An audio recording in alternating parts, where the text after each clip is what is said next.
Hello there, you beautiful people. My name is Willow, and welcome to this ripoff of the Duelist Science series with a twist. Today, we're going to be talking about full share versus no share, and how the community feels about it, as well as my opinion on the matter in today's episode of FAF Social Science. So let's start off by explaining the two forms of share conditions and the general argument I've gathered for each side of it. There are two general settings we can play FAF with. Share until death, otherwise known as no share, wherein players can share units with each other, but as soon as the ACU of a player dies, so does every unit they have produced, including those shared with allies. And then there's full share. When the ACU of any player dies, every unit they have produced is gifted over to the highest scoring player on their team. So, the point of contention with the community on these settings is based entirely around the impact or lack thereof when a player loses their ACU. Let's start with the argument for no share. The general sentiment I've gathered from the portion of the community in favor of no share is that they want the ACU dying to have a big impact on the game, and they don't enjoy situations in which killing an enemy player may not be the best play,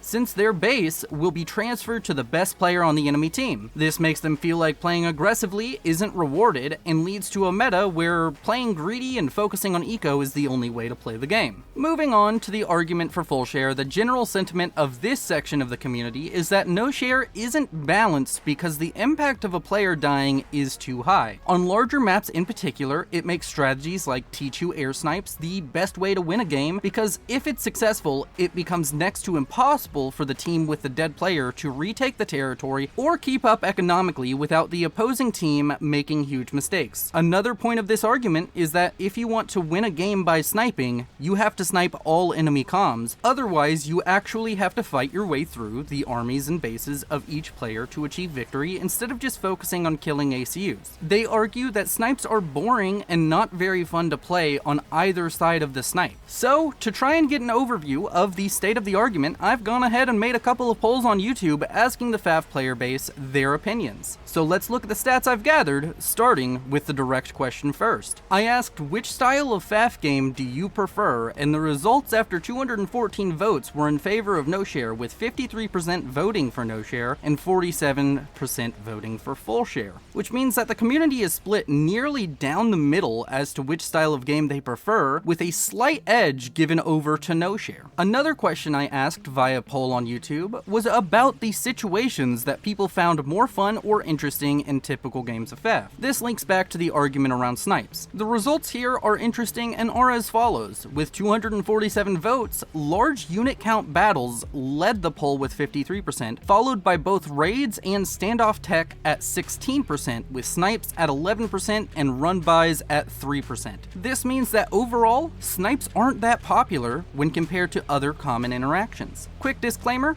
I know that 214 and 247 aren't the biggest sample sizes, and that this isn't even necessarily good data, but it's all I had access to concerning community sentiment. So there are the arguments and the numbers I was able to gather. Let's talk about it, and I'll go ahead and give my opinion now so you can go ahead and rage in the comments about this being biased or whatever. I am personally in the camp of full share being, and I cannot stress this enough, my favorite way of playing the game. I don't like snipes, and I don't like the feeling of losing a game because my teammate made a bad play that led to an irrecoverable game state for the entire team. I feel that there is still plenty of penalty for a player dying, because unless you're a very high rated player, you will struggle immensely with managing a second base and will be less efficient overall than your team would have been with all of its players. I personally feel a lot of the issues with full share and running into situations where killing a comm isn't the optimal play bleeds into the subject of balance, which is a discussion for another video. At the same time though, I do see where the no share people are coming from. There are definitely games that, in my opinion, are unbalanced despite what the game quality percent may tell you, where you run into situations where killing a player who is playing poorly is not the optimal play, and that is frustrating because it feels like killing the enemy's HU should always be the optimal play, play, and it's unintuitive when that's not the case. Overall, I feel that Forged Alliance is ultimately a game from 2007, and for its age, is incredibly visionary and ahead of its time. I personally think that the way a player death is handled, though, is one of the sore spots that the game didn't nail. I'm positive that someone smarter than me can come up with a system that's a nice middle ground between these two choices we have, and it would be superior to what we have now. Speaking of people smarter than me, though, we may already have an idea for a solution to this issue,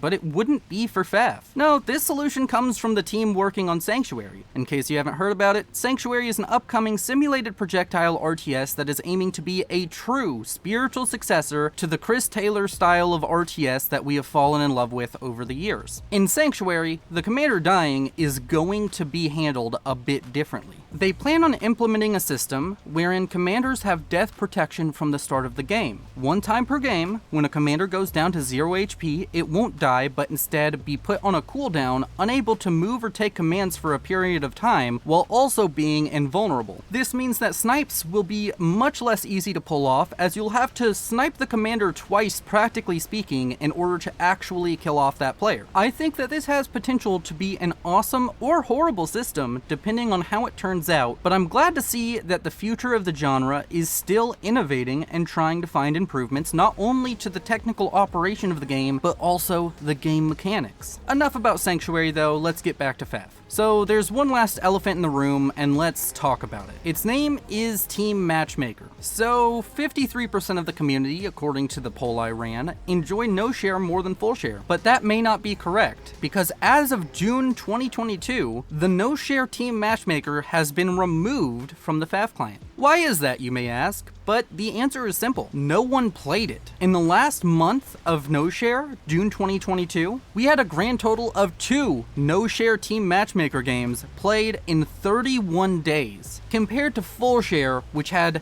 2,200, nearly 110,000% more games played than the no-share Team Matchmaker. So what does this mean? Well, simply put, I think that maybe my poll was wrong, or maybe the no-share section of the community is just much more vocal. It's hard to say, to be honest, but in the end, full share is the much more prevalent way to play FAF right now. But I don't want you to just take my word for it. Here's what high-level players in the community had to say. I'll cycle through them all on screen now, so feel free to pause and read them, but I want to read out some of the more interesting takes for you. Let's start with Blast Chilled. He had this to say.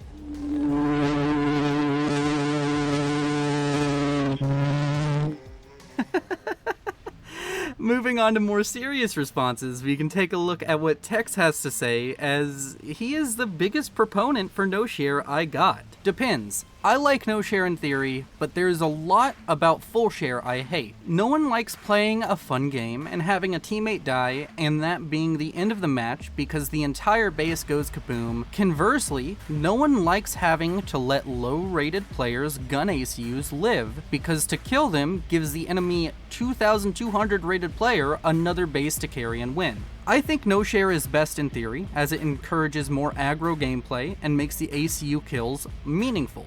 But for general all-purpose games, full share is better as it lets people keep playing games if a teammate dies. But I hate the greedy eco style of gameplay it promotes, as in, if you just pump out T2 mexes and enemy-made tanks and kills ACU, ACU goes boom, kills the 40 T1 tanks, but your team has a base with like 6 more T2 mexes than the enemy base. So the enemy team comes out behind, even though they made units to kill an ACU. Same thing with ACU comm drops. You can T2 comm drop enemy air grid before T3 air, kill all pigeons, die, your base lives, and enemy air player is crippled. Your team wins.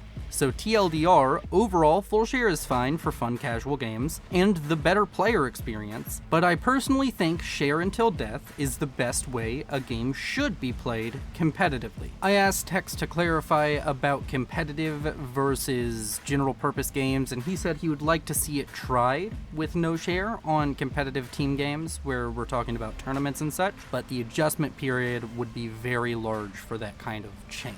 Our next detailed response comes from FTX Commando, who provides a PDF file with his thoughts on the history of full share and no share, along with his opinions on the matter. If you want to check out the entire PDF, join my Discord where I'm going to post it, but I'll read the conclusion out of it here. Beyond all of this, full share also has a couple of general benefits. Mainly, games do not end just because someone lost connection for a few minutes, nor because someone messed up with their ACU. These things also help in promoting a less shitty game environment, because even if your ally messes up, you still feel like you had some role in being able to salvage the situation if you got their base. If it all blows up, it's over and there's little you can do about it. So what's the conclusion of this video? Well, personally, I don't think any of these arguments are wrong or bad. Everyone will have a preference when it comes to the way they play FAF, and that's okay. As long as you're having fun playing the game, that's all that matters. With that, I'd like to say thank you to the beautiful people supporting this channel via Patreon and the channel membership program. If you enjoyed this video or learned something, please consider liking or subscribing. This is Willow, signing off. I don't ever slow up, no I don't take shit. I got no love for the fakeness. If you wanna play tough and wanna hate this, I'll always show up.